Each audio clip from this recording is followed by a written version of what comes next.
So inaatake guys ng ilang mga fans ng sinusuportahan nilang talents ng Eat Bulaga, yung producer, yung management ng Eat Bulaga. Akala ko guys ay ako lang ang nakapansin nito, pero meron din talagang nakapansin na iba. Kasi upon checking kaganina, hindi lang kanina, kahapon talagang inaatake nga po ang producer, ang management ng Eat Bulaga ng ilang mga fans. Hindi na po natin sasabihin kung ano po yung mga fans na yun, kumbaga parang binabastos, parang iniinsulto po nila yung producer. Kasi yung mga issue nito guys, kung hindi exposure, may favoritism yung management ng Eat Bulaga, kesyo binabawasan daw yung time or yung exposure ng sinusuportahan nila. Yan yung mga issue ng mga yan guys eh. Kung ano-anong pambabash, paninira. Buti sana guys kung ibang programa ay ang sisiraan nila eh. Ang problema, nasa iisang programa lang po guys. Pansin po natin yan, chinecheck po natin yung comment section ng social media ng Eat Bulaga. Todo paninira yung ginagawa nila na kesyo si Miles Ocampo guys, medyo daw dikit kay Bimbi. So parang nai-insecure sila. Di ba guys, alam naman natin na si Miles Ocampo at saka si Bimbi ay talagang magkalapit na po yun. Kumbaga malapit sa isa't isa yun. Kumbaga wala pa po si Miles Ocampo sa Itaga, ay malapit na po si Miles Ocampo kay Bimbi. So binibigyan nila ng maling interpretation guys. Tapos sisiraan nila si ganto. Di ba, nasa iisang programa lang sila guys, pero nagsisiraan po sila. Yun yung parang ikinadidismaya natin guys, pati yung producer ng Eat Bulaga, ang TVJ, including si Ma'am Jennifer, yung director, pati si Aiza Sigera guys, ay nadadamay sa mga issue ng ilang mga fans. Nasa iisang programa lang naman yung sinusuportahan nila. Bakit ganun? Okay lang guys yung constructive criticism. Sanay naman dyan yung TVG. Sanay naman yung management ng Eat Bulaga sa mga ganyang kritisismo. Pero yung bastusin mo guys, hindi na makatarungan yun eh. Diba? Napakapangit ng attitude ng ilang mga fans guys. Tulad ng sinabi dito guys ni Spicy Mix Dabarkads, meron po itong 85,000 followers. Guys, paki-follow po si Spicy Mix Dabarkads. Ang sabi niya dito, bakit ang daming toxic ngayon sa Eat Bulaga? Napansin ko na rin to yung mga ilang comments or nagko-comment sa live episode ng Eat Bulaga kahapon. Even today guys, nababasa po natin, talagang grabe yung pang-aatake nila. Grabe yung pang-aatake, talagang binabastos po nila. Si Joey De Leon at tumatanda na raw na pakurong. Wala na daw, ang corny na raw ng jokes ni Joey De Leon. Sana hindi na lang daw pumapasok. Grabe, nakakabastos. Alam nyo guys, hindi naman papansinin ng TVJ yung mga ganyang kritisismo. Hindi naman papansinin talaga ng TVJ yung mga ganyang pambabash nila ng ilang fans sa TVJ, sa Tito Vic and Joey. Hindi nila papansinin yan dahil sanay na ang mga yan eh. Nga lang guys, hindi maganda. Hindi lang maganda talaga. Kasi yung producer pa mismo yung sinisiraan nila. Diba? Yung producer na tumutulong sa iniidolo nilang talent ng Eat Bulaga. Hindi ko nababanggitin pero alam nyo yan. For sure, nababasa nyo yan, guys. Grabe yung pambabash nila. Lalo na kay Joey De Leon, kay Bossing Vic Soto, na kesyo. Ang TVJ daw may favoritism. Nababasa natin yan, guys. Even yung exposure, guys, ginagawa nila ng issue. So yun, sabi dito ni Spicy Mix Dabarkads, bakit ang daming toxic ngayon sa EB or sa Eat Bulaga heist? Respeto naman sana sa mga legit Dabarkads, especially sa mga producers. Especially sa mga producers, kung wala sila, wala din ang mga idol nyo. Agree po tayo dito guys. Kung wala po ang producer, ang Tito Vic and Joey, ay wala po guys yung mga sinusuportahan natin. Napakahirap maghanap ng maayos na producer, napakahirap makatagpo ng ka-close mong producer. Di ba? Paano kaya guys, hindi naman sa paano kung si Vice Ganda guys, yung maging producer nila? Kunwari lang ha, hindi naman natin sinisiraan si Vice Ganda. Knowing naman guys, si Vice Ganda ay prangka.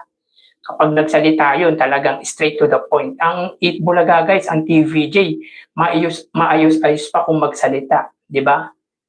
Saan sila makakita ng producer na kayang makipag-jive sa kanila? Mabait na producer, saan sila makakita nun?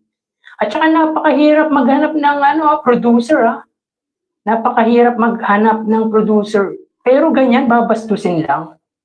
Nababasa natin yan. Akala ko ako lang yung nakakapansin eh. Pero for sure lahat, ilan sa inyong mga viewers natin, pansin nyo rin po kung ano yung mga pambabalahurang pinagsasabi sa TVJ. Kasi ang nangyayari guys, inaangat nila yung sinusuportahan nilang talent ng Eat Bulaga. Tapos hinihila nila yung kabila, yung ibang talent. At hindi na lang magkaisa, no? Kaya tama yung sinabi dito ni Spicy Mix Dabarkads eh. Bakit ang daming toxic sa Eat Bulaga? Sabihin natin guys, may ilang mga fans or fandom ng mga talent ng Eat Bulaga ang sinisiraan po yung mga talent din ng Eat Bulaga at ngayon ang punterya nila ay yung producer, ang Tito Vic and Joey. Diba? Totoo yung sinabi dito ni Spicy Mix Dabarkads na wala ang mga sinusuporta natin kung wala po ang producer. Diba? Napakahirap po talaga maghanap ng producer sa kasulukuyan. Diba? Ang sarap na ng buhay ng mga sinusuporta natin sa Eat Bulaga, di ba? May maayos silang amo, may maayos silang boss, di ba? Masarap yung bonding nila, maganda yung samahan nila. Tapos sisiraan ng ilang mga fans. Alam nyo guys, kung may concern kayo sa exposure, kung yung ilang mga fans ay may concern sa exposure or treatment sa paborito ninyong host or talent ng Eat Bulaga, valid naman na magbigay ng feedback. Maintindihan naman yan guys, pero yung babastusin nyo guys, yung iba minsan, sukdulan na guys yung mga pino-comment eh. Talagang, alam mo yung parang nang tatarantado na lang, ganun yung ginagawa. Siguro may ilang mga outside na mga viewers na talagang ang makapanira lang sa Eat Bulaga. Pero kung mapapansin natin guys, talagang yung ilan, mga fans ni ganito, mga fans ni ganyan, talagang may masabi lang sa Eat Bulaga kasi feeling nila na pag-iiwanan na yung sinusuportahan nilang talent. Yun ang nangyayari. Kesyo may favoritism daw. Parang di sila masaya guys sa achievement ng ibang talent ng Eat Bulaga. Feeling nila parang nahuhuli na, kumbaga napag-iiwanan na. Isipin nyo si Miles Ocampo, masyado daw madikit si Miles Ocampo. Si Miles Ocampo, bago pa mapunta sa Eat Bulaga yan, tsaka si Bimbi, close na yung mga yan. Diba? Binibigyan nila ng maling interpretation, talagang sinisiraan lang nila, nagsisiraan lang, ganun. Todo yung pambabash ng ilang mga fans ng talent ng Eat Bulaga. Buti sana kung ibang programa, ang problema, nasa iisang programa lang. Mga veter na fans, grabe, insecure sa achievement ng iba. Alam niyo yun, feeling nila na pag-iiwanan na yung sinusuportahan nila. Grabe. Alam niyo sa nangyayari guys, mapipressure yung iniidolo ninyo. Like example, si Ruel Carino. Like example, yung maybe, si Karen Aistro. Diba? Si Maine Mendoza, alam niyo mapipressure yung mga yan eh, kasi producer na mismo yung sinisiraan eh. Yung binabatikos niyo eh. Diba? Okay lang naman yung mga constructive criticism. Pero yung mambastos guys, hindi na hindi na mainam yun. Without the producer guys, wala din yung mga minamahal nating mga host. Diba? Saan sila nakakita ng mabait na host guys? Ay mabait na producer? VJ lang yan guys. Dapat respetuhin natin. Ilang mga fans guys hindi lahat ng fans.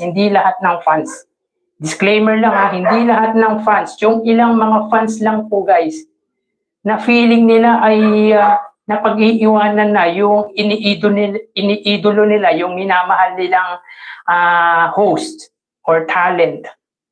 Yung mga ilang fandom dyan na ewan ko, may insecurity ata. Alam nyo, kung may concern kayo sa exposure ng iniidolo nyo, or kung pangit man yung treatment na binibigay sa kanila, intindihin nyo na lang muna. Di ba? Actually, wala naman tayo nakikitang mali eh. Yung ilang fans lang talaga yung gumagawa ng issue. Sa channel natin, puro good vibes lang naman talaga eh. Pero kapag nakatanggap tayo ng hindi maganda, kapag criticize guys, yung sinusuportahan ninyo, like example, si Roel Carino, yung Maybe, di ba pinagtatanggol natin yan, basta lahat ng host, kung sa iisang programa lang, tapos sisiraan, ibabash ninyo yung producer ng 8 Bulaga, ay ibang usapan yung guys. Grabe, okay lang naman guys, yung concern ninyo about sa exposure or treatment, pag-uusapan naman yan eh, valid naman yan eh. Pwede naman magbigay ng feedback, normal naman yan. Pero ibang usapan kapag yung producer at production staff na ang yung pinipersonal or yung inaatake or binabastos ng ilang fans. Hindi porket fan tayo guys ha, may karapatan na tayong mang-insulto sa mga taong nagtatrabaho sa programa sa 8 Bulaga. Wala tayong karapatan guys. Wala po tayong karapatang mang-insulto kahit fans tayo guys. Kahit fan tayo, wala tayong karapatan. Pwede maging passionate tayo sa Maybe, kay Roel Carino, kay Karen Aistrup, kay Maine Mendoza, or sino man. Sino man yung sinusuporta natin. Pero dapat may hangganan din po guys. May hangganan pa din po ang mga fandom. Kumbaga pag-isipan natin ng maayos yung mga desisyon natin. Kung kailangan guys, pag-isipan natin ng maayos. Pero wag natin personalin or atakihin ang mga taong nasa likod ng programa. Mga taong nasa likod, nagpapakahirap magtrabaho sa likod, di ba? Ng 8 Bulaga. Pati yung mga producer, sisiraan, babatikusin. Nabasa ko yan guys during the time ng live episode ng 8 Bulaga. Pati yung sinasabi ni Boss Joey, yung master na pass, binibigyan nila ng ng maling interpretation eh. Parang nanggugulo daw si Joey De Leon. Alam nyo guys, kaya sinasabi ni Joey De Leon na mag-pass na yung ilang mga contestant ng Gimme 5. Kasi nakikita niya na nasasayang yung oras. Kaya ganun yung nakikita, napapansin naman natin yan kung nahihirapan na yung contestant eh, di ba? Kaya si Joey De Leon, nagpapas na. Tapos, sasabihan ng tumatandang paurong si Joey De Leon, corny na, OA na yung mga pinagsasabi. Di ba? Alam nyo guys, sila Joey De Leon, ang TVJ, baliwala sa kanila yung pambabash or mga negative comment. Sanay na yung mga yan. Sanay na yung mga yan. Ang problema guys, yung mga ilang fans na may insecurity ata sa katawan dahil feeling nila na pag-iiwanan na yung sinusuportahan nila. Alam nyo kung gusto nyo gumanda yung karera, like example nila Roel Carino, ng Maybe, ng sinusuportahan natin. Kung gusto nyo gumanda yung karera ng mga sinusuportahan natin, hayaan nyo lang yung nagpapatakbo ng programa. Alam nila yung ginagawa nila. Hindi naman sila aabot ng 47 taon sa entertainment industry. Kung hindi nila alam yung pasikot-sikot sa industriya, alam nila yan. Masyado kasing mainipin yung ilang mga fans eh. Gusto nila, ura-urada, dapat maibigay yung gusto ng mga fans. Alam nyo, mahirap talaga makahanap ng maayos na programa, maayos na producer, mahirap makatagpo ng mabait na producer tulad ng Tito Vic and Joey. Di naman, nabibiro nga nila si Bossing eh.